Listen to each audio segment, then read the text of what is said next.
क्या आपने कभी सोचा है कि मैं कौन हूं? क्या हम सिर्फ यह शरीर हैं? क्या हमारा मन ही हमारी असली पहचान है? और अगर यह सब कुछ बदल रहा है तो फिर हमारे भीतर ऐसा क्या है जो हमेशा वही रहता है? हजारों साल पहले भारत में एक ऐसा दर्शन जन्म लेता है जिसने इन सभी प्रश्नों के उत्तर खोजने की महत्वपूर्ण कोशिश की है। एक ऐसा दर्शन जो कहता है मनुष्य का दुख बाहर की दुनिया से नहीं बल्कि उसकी गलत पहचान से पैदा हो रहा है, और यह महान दर्शन है सांख्य दर्शन।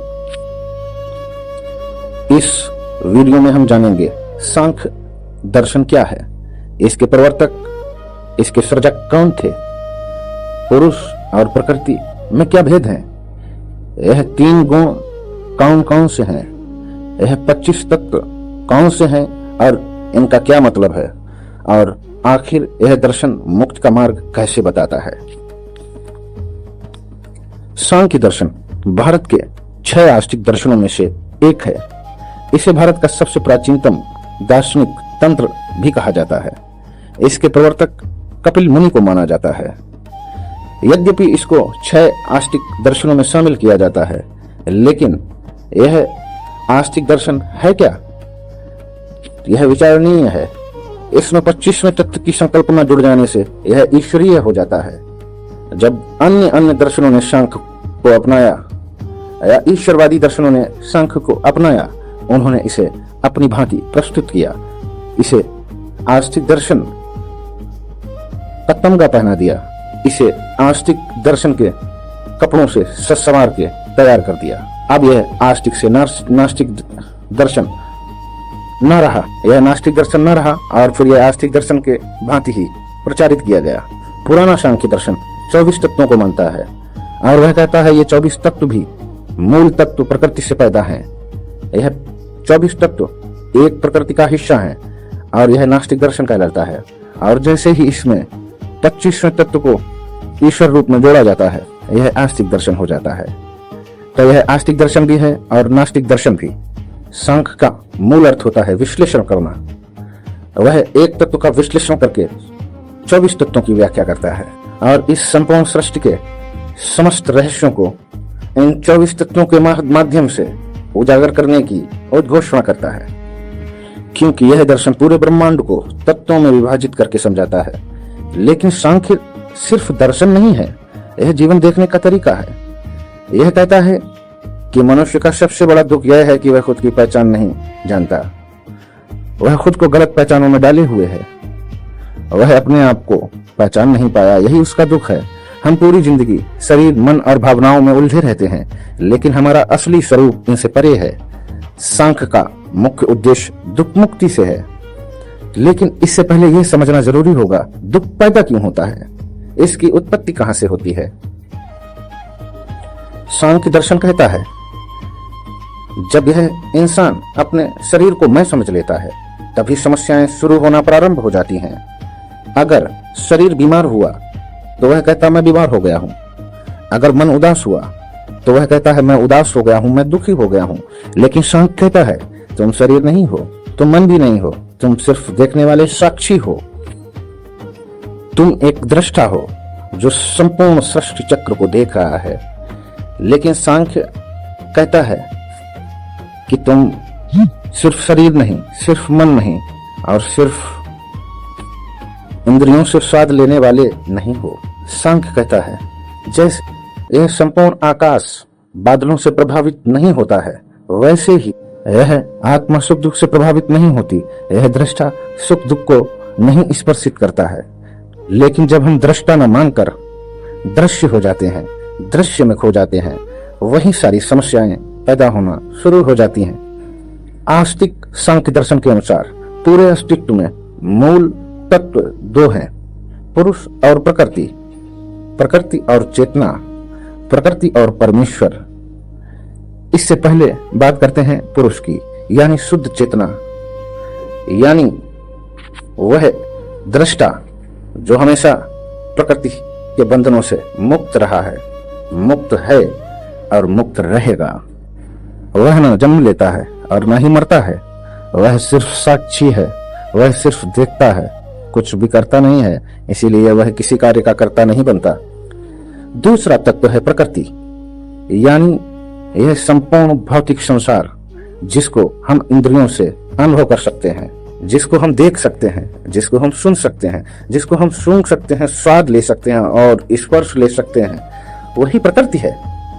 प्रकृति यानी पूरा भौतिक संसार, हमारा शरीर, मन, बुद्धि, अहंकार और भावनाएं, यहाँ तक कि विचार भी, जो कुछ भी बदल सकता है, वह सब प्रकृति है।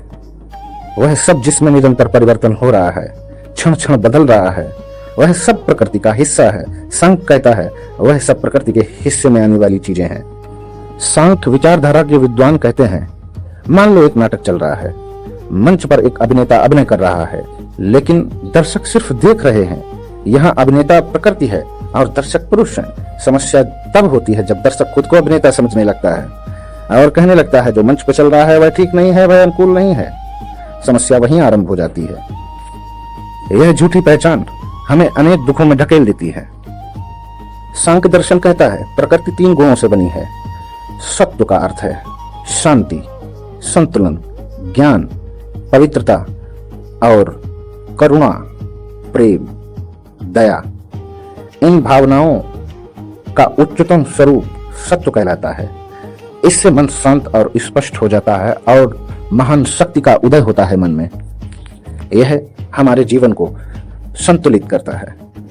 और दूसरा तत्व है रजस, जो क्रियाशील तत्व है, इच्छाओं को पैदा करने वाला, वैचैनी तृष्णा को पैदा करने वाला, महत्वाकांक्षाओं में दौड़ाने वाला। रजस हमें लगातार इस संसार में दौड़ाए रखता है, इन संसार को भरने का आश्वासन देता है, इस संसार को इस मुट्ठी में कैद करना चाहता है। उसी का नाम रजस है, जो कहता है मैं इस संसार को अपने मुट्ठी में कर लूंगा। समझ लेना यह रजस गुण से प्रभावित हो गया है।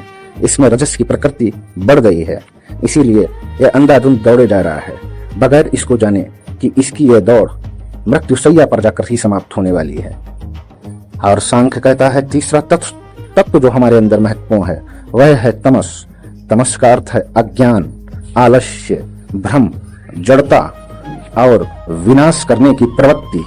सांख्य कहता है तमस गुण से भरा हुआ व्यक्ति, तमस से परिपूर्ण व्यक्ति या तो अपना संहार कर लेता है, अपने आप को विनष्ट करने में लग जाता है, या तो वह इस संसार को नष्ट करने में, नुकसान पहुंचाने में लग जाता है। वही तमस का स्वरूप है। महत्वपूर्ण और विचारणीय बात यह है कि हर इंसान ये तीनों गुण से प्रभावित है। ये तीनों गुण उसके अंदर मौजूद हैं, लेकिन जिस गुण का प्रभाव ज्यादा होता है उसका व्यक्तित्व, उसकी आदतें और उसका स्वभाव उसी के इर्द गिर्द निर्मित होता है, उसी के आसपास उसके व्यक्तित्व का निर्माण होता है।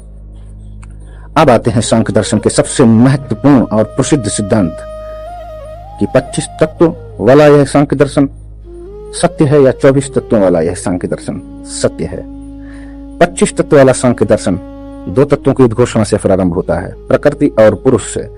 और नास्तिक सांख्य दर्शन कहता है सिर्फ प्रकृति है, बाकी का तुम्हें कुछ पता नहीं है, बाकी के बारे में तुम कुछ कह नहीं सकते हो, वह अनिर्वचनीय है, ना कहा जाने वाला है, शब्दों में नहीं आने वाला है, इसीलिए उस 25वें तत्व की कोई बात नहीं की जा सकती है। लेकिन आस्तिक दर्शन कहता है नहीं, 25वें तत्व को जोड़ो और 25वें तत्व को ईश्वर के रूप में प्रख्यापित कर दो, स्थापित कर दो।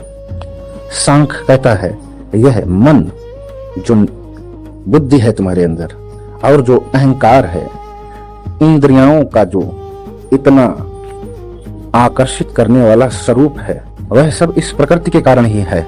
इस प्रकृति में मन, बुद्धि, चित्त, अहंकार, 5 ज्ञानेंद्रियां, 5 कर्मेंद्रियां, 5 प्राण और 5 वायु, 5 महाभूत, यह सब मिलकर इस प्रकृति का निर्माण करते हैं। अब यह सवाल उठना स्वाभाविक है, अगर पुरुष शुद्ध चेतना है तो फिर बंधन में कैसे फंस जाता है? सांख्य कहता है यह सब अज्ञान है, अविद्या के कारण है, अज्ञान के कारण है। वह पुरुष खुद को जब प्रकृति मान लेता है तब वह सुख दुख में फंस जाता है। जैसे कोई सपना देखते देखते भूल जाए कि वह स्वप्न देख रहा है, अभी जागेगा तो सब तिरोहित हो जाएगा। यह सब स्वप्न की अवस्था है। उस स्वप्न को वह सच्चा मान लेता है, यही उसके दुख का कारण बन जाता है।